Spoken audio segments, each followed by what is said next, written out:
Salut les gens, j'espère que vous allez bien. On se retrouve aujourd'hui pour un update lecture. J'espère qu'il va vous plaire et on commence dès maintenant. Le premier livre dont je vais vous parler dans cette update lecture, il s'agit de celui-ci. Ça faisait un moment que je l'avais dans ma palle. Il était si énorme que j'arrivais pas à me motiver à le lire. Pas de la même manière que Babel par exemple, mais c'est juste que pour aller au taf, je savais pas trop comment j'allais faire. Tout compte fait, il s'est lu super rapidement et du coup je l'ai lu chez moi. J'ai réussi à le lire avant de retourner au travail. Donc bref, il s'agit de l'ère du dragon, l'histoire des Targaryens de George R. Martin avec la participation de Elio M. Garcia Jr. et Linda Antonson.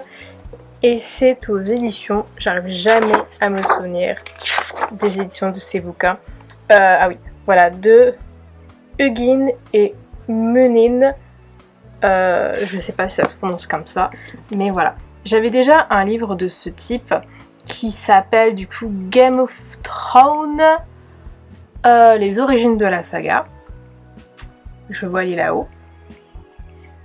Et je savais pas si c'était pareil ou pas. Tout compte fait, c'est un petit peu différent. Game of Thrones, les origines de la saga, parle vraiment de tout Game of Thrones. Pas seulement des plusieurs familles de Game of Thrones, mais également des lieux, etc. Alors que là, on se concentre uniquement sur la famille Targaryen. C'est un livre qui est intéressant, mais moi qui ai du coup déjà lu, on ne le voit pas, il est juste là, Fear and Blood, en feu et sang en français, je trouve que c'est un petit peu répétitif. Alors certes, Feu et sang est beaucoup plus descriptif et beaucoup plus profond, mais on retrouve quand même pas mal de choses dans Feu et sang qu'il y a là-dedans. Donc en fait, pour quelqu'un qui a la flemme de lire Feu et sang, je trouve que c'est intéressant. Ou qui n'a pas encore lu Feu et sang, ou qui compte pas le lire, qu'importe, c'est intéressant. Mais moi qui ai déjà lu Feu et sang, puisque c'est pareil, c'est sur la famille Targaryen, c'est assez répétitif. Donc ça commence avec du coup le règne de Aegon Ier le Conquérant, et ça va finir à la fin de la guerre de la danse des dragons, donc avec le prochain roi, donc Aegon IIIe du nom. Donc on passe bien évidemment par Maegor le Cruel, du coup la danse des dragons avec Rhaenyra et Aegon II. J'ai été tout de même très heureuse de pouvoir relire, parce que du coup c'était des choses que je connaissais déjà, le règne, enfin une partie du règne de Aegon Ier, de Maegor le Cruel, qui est l'un des personnages que j'adore le plus. Il est totalement cinglé, il est très problématique, mais c'est un personnage que j'aime bien, que j'ai toujours trouvé très intéressant, et j'espère qu'un jour il y aura quelque chose visuellement par rapport à ce personnage, par rapport à son règne, vu qu'il va y avoir, il me semble, un film qui est en... je sais pas s'il est en production, je crois pas, mais en tout cas il va possiblement avoir un film sur le règne de Aegon Ier et donc de ses sœurs. J'espère du coup que par la suite il y aura quelque chose avec Maegor, parce que c'est un personnage qui est très intéressant. Son règne était profondément sanglant, mais c'est un règne que j'ai trouvé très intéressant. Donc voilà, j'ai été contente de relire certains de ces passages. Je me souvenais plus de tout, donc en vrai, je l'ai pas lu pour rien. Ça fait un moment que j'ai lu Feu et sang. Donc je me dis que les piqûres de rappel ne sont pas forcément une mauvaise chose. Donc malgré quelques couacs, c'est un livre qui était très bien, avec des illustrations incroyable et c'est toujours un plaisir de replonger dans cet univers. C'est assez compliqué de vous montrer parce qu'il est énorme, mais bref, vous pouvez voir les illustrations, notamment ici. Donc là, si je ne me trompe pas, c'est Caraxes et Syrax. Je trouve que Caraxes est très mal fait, il a un beaucoup plus long cou que ça. Mais enfin bref. Très compliqué de... Oula! Petit spoiler ou pas? Non.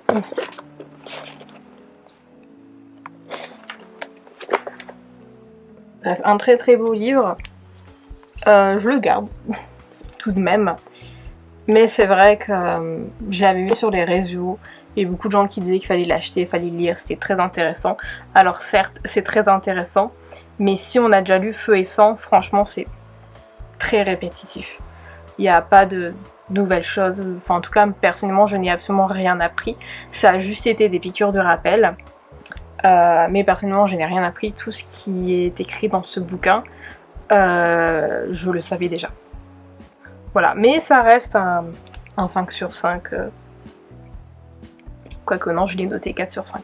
Ça reste un 4 sur 5 quand même, on va dire.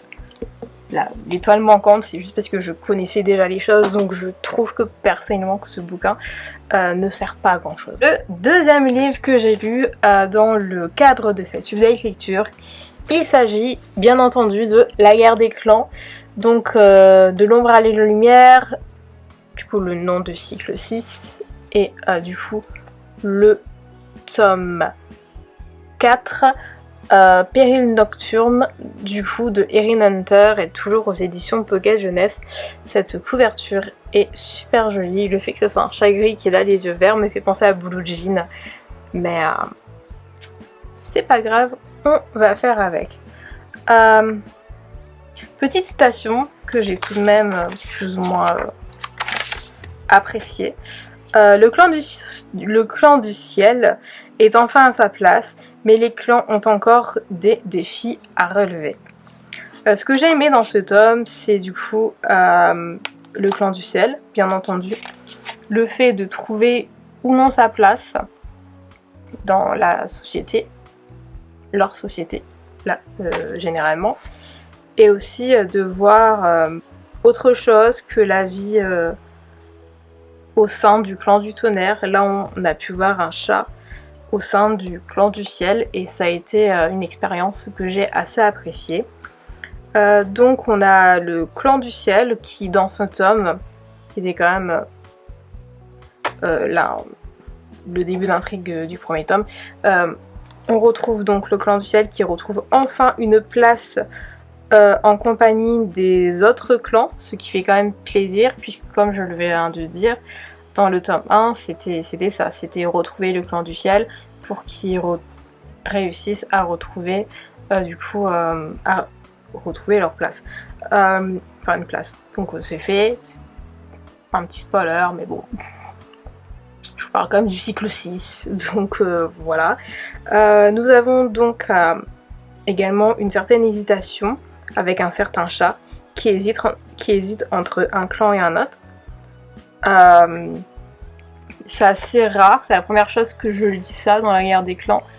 En général, les chats savent exactement où ils veulent être, ou du moins ils naissent dans un clan, ils ne bougent pas. Là c'est un petit peu particulier pour ce chat si vous êtes un petit peu à ce stade de l'histoire, donc on peut comprendre pourquoi elle hésite et également qu'elle peut hésiter, qu'elle a le pouvoir de pouvoir hésiter, c'est assez rare. Puis comme souvent avec cet univers, beaucoup d'aventures, certaines morts, bref ça a été un tome 4 assez intéressant. Ensuite j'ai acheté un livre d'occasion il y a quelques temps, c'est assez rare que ça m'arrive mais ça m'arrive tout de même. Du coup c'était celui-ci, donc Le cercle des poètes disparus de N.H. Klensbaum aux éditions Michel Lafon. Et alors globalement, la vie des pensionnaires de l'austère collège Walton perdu dans les collines de Vermont et bouleversé par l'arrivée d'un nouveau professeur de lettres, Monsieur Keating. Pédagogue peu orthodoxe, il ne se contentera pas d'initier ses élèves aux subtilités et au plaisir du langage, il va aussi les exhorter à sortir des sentiers battus et à vivre pleinement leur vie. Les adolescents ressuscitent alors le cercle des poètes disparus, une confrérie secrète qui leur permet de donner libre cours à leur soif d'indépendance et d'extravagance. Mais cette créativité se heurte finalement aux valeurs traditionnelles derrière lesquelles se réfugient les autorités parentales, académiques et sociales. Un conflit qui conduira l'un des enfants au suicide et ses camarades au bord du reniement.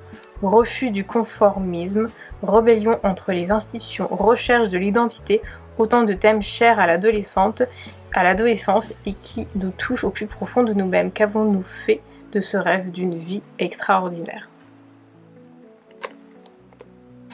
Je l'avais vu sur TikTok et les gens le mettaient un peu dans le genre de Dark Academia. Je l'avais vu aux côtés vraiment de Babel, de If We Were Villain, de The Secret Story, que je vais lire bientôt d'ailleurs. Et voilà, du coup, franchement, ça vendait du rêve. J'ai adoré Babel, j'ai adoré If We Were Villain, The Secret Story, je vais le lire bientôt, mais on en dit énormément bien. Du coup, j'étais en mode, ok, ça va le faire. Pas du tout. J'ai trouvé le roman creux, vide, sans profondeur, personnages de même, sans aucune personnalité, j'arrivais pas à m'attacher à eux. Il y avait tout pour me plaire, poésie, club secret, école de garçons, mais non. Bref, je trouve vraiment que j'ai perdu mon temps avec ce bouquin. Encore heureux, il était court, mais franchement... j'aurais pu le DNF, mais je me suis dit, allez, il est court, je vais le lire rapidement. Mais premier degré, je suis pas parvenue à rentrer dans l'histoire. Donc, bien heureusement, je l'ai eu d'occasion. Je vais pas le garder, je vais le revendre. Ou, je sais pas, le mettre dans une boîte à livres. Mais en tout cas, je vais pas le garder parce que, bien entendu, j'ai pas aimé. Je l'ai pas DNF. Je l'ai lu jusqu'à la fin vu qu'il était court, mais clairement j'aurais pu le DNF puisque ça a été vraiment une perte de temps. Cette update lecture est maintenant terminée, j'espère qu'il vous aura plu. N'hésitez pas à vous abonner à la chaîne si ce n'est pas encore fait, à liker la vidéo, la commenter, la partager sur les réseaux sociaux, partager également ma chaîne sur les réseaux sociaux, à me suivre sur les réseaux sociaux. Toutes les informations que vous avez besoin sont en barre d'informations et on se retrouve très bientôt pour de nouvelles vidéos. Ciao!